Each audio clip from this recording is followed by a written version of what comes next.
Hi అండి.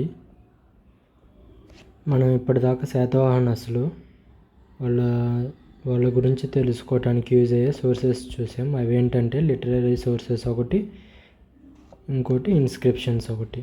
ఈ రెండింటిని ఇప్పుడు దాకా చూసాం. ఈ రెండు 2 పార్ట్స్లో ఉన్నాయి. చూడనోళ్ళు ప్లేలిస్ట్లోకి వెళ్ళి చూడండి. అండ్ ఈరోజు మనం ఒక అంటే ఇది మోస్ట్ కాంట్రవర్షియల్ టాపిక్ అనమాట శాతవాహనస్ అనేది.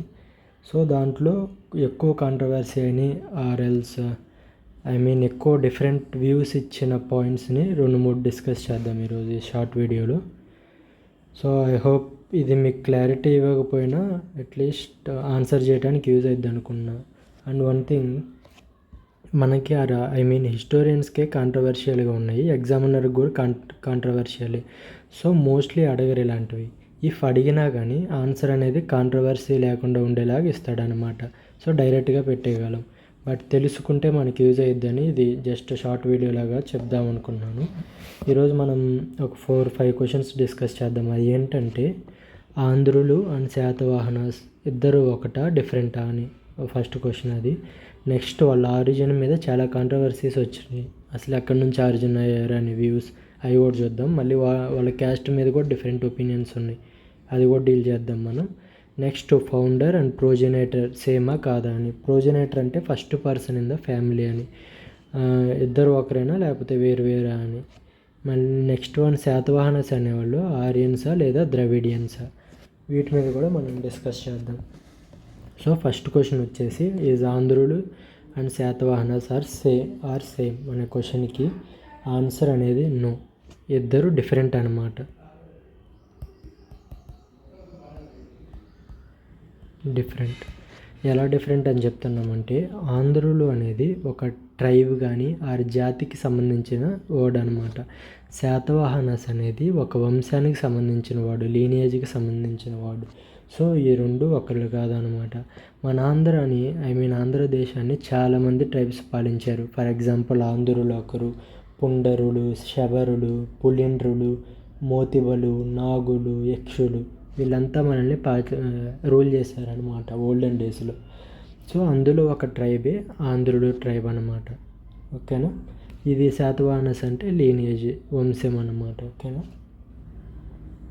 నెక్స్ట్, ఈ ఆంధ్రులు ఆంధ్రదేశాన్ని పాలించేవాళ్ళు అన్నాం ఓల్డ్ డేస్లో. వీళ్ళ రాజధాని ఎక్కడ ఉండేదంటే శ్రీకాకుళం జిల్లాలో ఉండేదన్నమాట. శ్రీకాకుళం దగ్గర రాజధానిగా చేసుకొని అక్కడ నుంచి రూల్ చేసేవాళ్ళు అనమాట.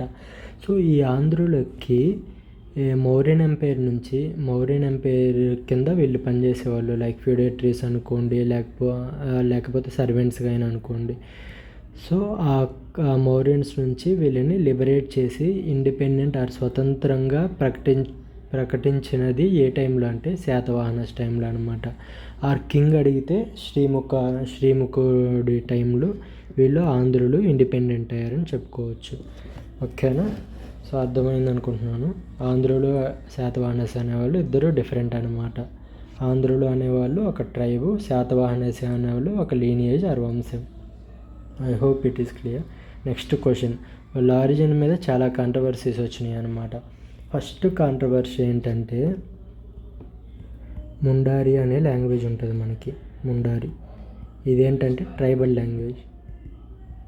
ఎక్కడ ఎక్కువ మాట్లాడతారంటే మహారాష్ట్రలో ఫారెస్ట్ ఏరియాస్ ఉంటాయి కదా, దాంట్లో ట్రైబ్స్ యూజ్ చేసే లాంగ్వేజ్ ముండారి. ఈ ముండారి ప్రకారం ఏంటంటే, ఈ ముండారి లాంగ్వేజ్లో శత అంటే మీనింగ్ ఏంటంటే హార్స్ అనమాట. ఓకేనా. నెక్స్ట్ వాహన ఆర్ మనకి పేర్లు చూస్తాం శతకర్ణి అట్లా, ఆర్ కర్ణి. ఈ రెండింటి మీనింగ్ ఏంటంటే వెహికల్ అనమాట. ఓకే. సో టోటల్గా శతవాహన ఈ రెండింటిని కలిపితే వచ్చే మీనింగ్ ఏంటంటే son of the performer of the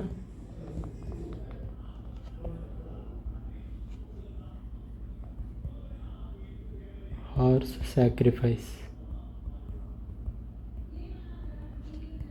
ఓకేనా. శాతవాహన అంటే son of the performer of the horse sacrifice. ఈ సాక్రిఫైసెస్ అన్నీ ఎవరు చేస్తారు? రాజులే కదా.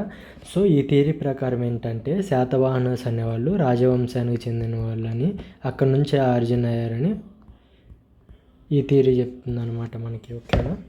నెక్స్ట్ థియరీ వచ్చేసరికి సప్తవాహన అంటే ఈ సప్తవాహన నుంచి శాతవాహన అవార్డు ఎమర్జ్ అయిందని చెప్తున్నారు. నెక్స్ట్ వ్యూ ఏంటంటే, సో ఈ సప్తవాహన అనేది హిందూ మిథాలజీ ప్రకారం ఏంటంటే దాని మీనింగ్ సన్ గాడ్ చారియట్ అనమాట. ఇది sun god chariot driven by 7 horses. సప్త అంటే 7 కదా, 7 హార్సెస్. సో శాతవాహన అనేవాడు ఎక్కడి నుంచి వచ్చిందంటే సప్తవాహన. ఈ సప్తవాహన మీనింగ్ ఏంటంటే హిందూ మైథాలజీ ప్రకారం సన్ గాడ్ చారియట్ అనమాట. అంటే సూర్య భగవాన్ యొక్క రథం అనమాట. ఆ రథాన్ని ఒక 7 హార్సెస్ లాగుతూ ఉంటాయి అన్నమాట. సో ఈ థియరీ ప్రకారం శాతవాహనస్ అనేవాళ్ళు సూర్యవంశకులు అనమాట. సూర్యవంశం నుంచి ఆరిజినేట్ అయ్యారని ఇది చెప్పిద్ది. నెక్స్ట్ వచ్చేసరికి మనకి తమిళ్లో రాసిన ఒక ఎపిక్ ఉంటుంది. మనకి మహాభారతం, రామాయణం ఎలాగో తమిళ్లో కూడా శిల్పధిక్కారం ఒకటి ఉంటుంది అనమాట. శిల్పధిక్కారం యాక్చువల్ ఇదేంటంటే కన్నగి అని ఉంటుంది అనమాట ఒక ఆమె. అండ్ హర్ హస్బెండ్ ఉంటాడు కోవలన్. ఓకే, వీళ్ళిద్దరి మీద రాసిన స్టోరీ శిల్పధిక్కారం. ఇది ఒక తమిళ ఎపిక్ అనమాట. దీన్ని ఎవరు రాశారు అనేది ఇది కూడా చాలా ఫేమస్ బిట్ అనమాట. ఇలాంగో అడిగల్. ఓకేనా. ఓకే, దీంట్లో ఒకటి మెన్షన్ చేసి ఉందన్నమాట, ఒక స్టేట్మెంట్ లాగా. అదేంటంటే నూర్వర్ కర్నర్ ఈజ్ చేరా కింగ్. ఓకే, ఇది మెన్షన్ చేసి ఉంటుంది. దీంట్లో 100 అంటే ఏంటిది మీనింగ్ 100 అనమాట. కర్ణ అంటే ఏదో చెప్పుకున్నాం మనం, కర్ణి అన్న అంటే వెహికల్. సో ఇక్కడ కూడా మీనింగ్ ఏంటంటే కర్ణ అంటే వెహికల్ అనమాట. సో టోటల్గా కలుపుకుంటే 100 హార్సెస్ ఆర్ 100 వెహికల్స్ అనమాట. ఓకే, మనకి శాతవాహన అవార్డు చూసుకున్న శాతవాహన, దీంట్లో కూడా శత అంటే ఏంటి 100 అనమాట. సో ఇలా కూడా వీళ్ళు ఏమంటారంటే శాతవాహనస్ అనేవాళ్ళు చేరాస్ యొక్క నెక్స్ట్ జనరేషన్ ఆ టైప్లో ఈ వ్యూ చెప్పబడింది అనమాట. ఓకేనా. ఇది మనకి 3 వ్యూస్ ఉన్నాయన్నమాట. వాళ్ళ ఆరిజిన్ ఎక్కడి నుంచి వచ్చారంటే, ఫస్ట్ ఏంటిదంటే ముండారి అనే ట్రైబల్ లాంగ్వేజ్ ద్వారా రాజవంశం నుంచి వచ్చారని చెప్తారనమాట. నెక్స్ట్ హిందూ మైథాలజీ ప్రకారం వాళ్ళు సూర్యవంశానికి చెందిన వాళ్ళు అంటారు. నెక్స్ట్ తమిళ ప్రకారం వాళ్ళు చేరాసే మన శాతవాహనస్ కూడా అంటారనమాట. ఈ 3 వ్యూస్ ద్వారా ఆరిజిన్ గురించి చెప్పింది. నెక్స్ట్ వాళ్ళ క్యాస్ట్ మీద కూడా సేమ్ ఇంతే వ్యూస్ ఉన్నాయన్నమాట. ఫస్ట్ వ్యూ ఏంటంటే వాళ్ళు బ్రాహ్మిన్స్ అంటారు. బ్రాహ్మిన్స్ అని శాతవాహనస్ బ్రాహ్మిన్స్ అంటారు. దీన్ని ప్రూవ్ చేయడానికి మనకి ఏమైనా ఎగ్జాంపుల్ ఉందంటే ఉంది. ఎస్, అదేంటంటే నాసిక్ ఇన్స్క్రిప్షన్ గురించి తెలుసుకున్నాం. ఎవరు ఇష్యూ చేశారు? ఇది గౌతమి బాలశ్రీ చేసిందనమాట. About he sun Gautamiputra Satakarni. అందులో జీపీఎస్ని ఏక బ్రాహ్మణ అనిద్ది. ఏక బ్రాహ్మణ. సో ఈ టైటిల్ ప్రకారం ఏమర్థమవుతుందంటే వాళ్ళు బ్రాహ్మిన్స్ అని అర్థమవుతుంది. ఇందులోనే గౌతమి బాలశ్రీని కూడా ఆమె ఏమనిద్దంటే బ్రాహ్మణి అనిద్ది. బ్రాహ్మణి. శాతవాహనస్ టైంలో బ్రాహ్మణ్ లేడీస్ని బ్రాహ్మణి అని పిలిచేవాళ్ళు. సో ఈ 2 ఇన్సిడెంట్స్ వల్ల వాళ్ళు బ్రాహ్మిన్స్ అని మనకు అర్థమవుతుంది అనమాట. అదొక వ్యూ. నెక్స్ట్ పురాణాస్ ఏమంటున్నాయి అంటే శాతవాహనస్ అనేవాళ్ళు శూద్రాలు అంటున్నారు అనమాట. పురాణాస్ ప్రకారం వీళ్ళు శూద్రాస్ అనింది. నెక్స్ట్ జైన్స్ కూడా కొన్ని టెక్స్టులు రాశారు. దాంట్లో శాతవాహనస్ రిఫరెన్సెస్ ఉన్నాయి. సో ఆ శాతవాహనస్ని వాళ్ళు మిక్స్డ్ క్యాట్స్ అన్నారనమాట. మిక్స్డ్ క్యాట్స్ అంటే కొంతమంది వాళ్ళ ఫాదర్ సైడ్ ఏమో శూద్ర అనమాట, తన ఫాదరు. నెక్స్ట్ మదర్ వచ్చేసరికి బ్రాహ్మణ్ అనమాట. సో ఇలా 2 క్యాస్ట్లు ఉన్నాయి కాబట్టి వాళ్ళని మిక్స్డ్ క్యాస్ట్ అని పిలిచేవాళ్ళు అనమాట. అండ్ ఇంకో వ్యూ ఏంటంటే ప్రోజెనేటర్ ఉంటారు కదా. ప్రోజెనేటర్ అంటే ఫ్యామిలీలో ఫస్ట్ పర్సన్ ఇన్ ఫ్యామిలీ.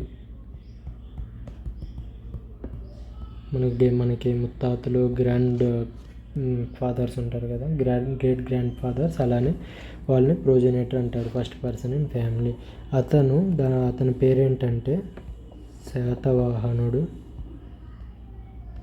అతను మిక్స్డ్ క్యాస్ట్కి చెందిన అతను. సో ఈ ప్రకారం కూడా వాళ్ళు మిక్స్డ్ క్యాస్ట్కి సంబంధించి అనుకుంటారు అని చెప్పాను కదా. ఇది కూడా మనకు ఒక controversial question. Progenitor and kingdom establish చేసిన ఆయన ఒకటేనా? ప్రోజినేటర్ అంటే వంశంకి సంబంధించింది, కింగ్డమ్ అంటే ఒక ఎంపైర్కి సంబంధించింది. ఇద్దరు ఒకటేనా అని కాంట్రవర్సీ ఉంది. కొంతమంది ఏమంటారంటే శాతవాహనుడు ప్రోజినేటర్, కింగ్డమ్ ఏమో అదే శ్రీముఖుడు ఎస్టాబ్లిష్ చేశాడు అంటారనమాట. సో ఇది కాంట్రవర్షియల్. బట్ నేను విన్న దాని ప్రకారం మోస్ట్ ట్రస్ట్ అనిపించే దాని ప్రకారం శ్రీముఖుడే 2 ప్రోజినేటర్ కూడా అతనే, శ్రీముఖుడు కింగ్డమ్ని ఎస్టాబ్లిష్ చేసింది కూడా అతడే అనమాట, అకార్డింగ్ టు సమ్ పురాణాస్ ఇలా రెఫరెన్సెస్ చూసుకుంటే. సో ఇది కూడా అయిపోయింది, ఈ కాంట్రవర్సీ కూడా క్యాస్ట్ అయిపోయింది. ప్రోజినేటర్ ఇది కూడా అయిపోయింది. నవ్వు శాతవాహనస్ అనేవాళ్ళు ఆర్యన్సా ద్రావిడియన్స్ అని కూడా చూసుకుందాం మనం ఒకసారి.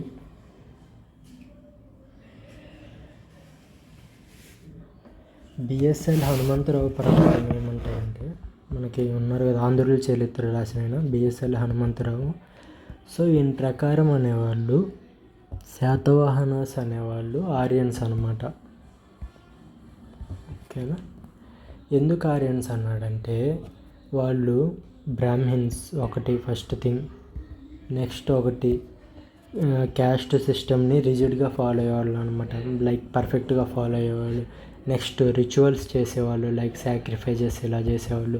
సో ఈ 3 బేసెస్ చేసుకొని బిఎస్ఎల్ హనుమంతరావు ఆంధ్రుల చరిత్రలో ఏమన్నాడంటే శాతవాహనస్ అనేవాళ్ళు ఆర్యన్స్ అని డిసైడ్ చేశాడనమాట. నెక్స్ట్ ఆర్ఎస్ శర్మ ఉంటాడు, హిస్టోరియన్, ఇతను కూడా ఇండియన్ హిస్టోరియన్. ఇతను ఏమంటారంటే శాతవాహనస్ ఆర్ ఆర్యనైజ్డ్ ద్రవిడియన్స్ అంటాడు, ఆర్యనైజ్డ్ ద్రవిడియన్స్. దీని మీనింగ్ ఏంటంటే శాతవాహనస్ అనేవాళ్ళు సౌత్ ఇండియన్సే కాదనట్లేదు, కాకపోతే నార్త్ ఇండియాలో ఉండే ఫీచర్స్ కూడా వీళ్ళ శాతవాహనస్లో మనం చూడొచ్చు అనమాట. అందుకని ఆర్యనైజ్డ్ ద్రవిడియన్స్ అన్నాడు. సో ఆ ఫీచర్స్ ఏంటంటే ఈయన ప్రకారం మనం చాలా లిబర్టీ ఇచ్చేవాళ్ళు ఉమెన్కి, శాతవాహనస్కి టైంలో ఉమెన్కి చాలా లిబర్టీ ఉండేదన్నమాట. కానీ ఇది సౌత్ ఇండియన్ ఫీచర్, ఉమెన్స్కి ఎక్కువ ప్రియారిటీ ఇవ్వటం అలాగా అనమాట.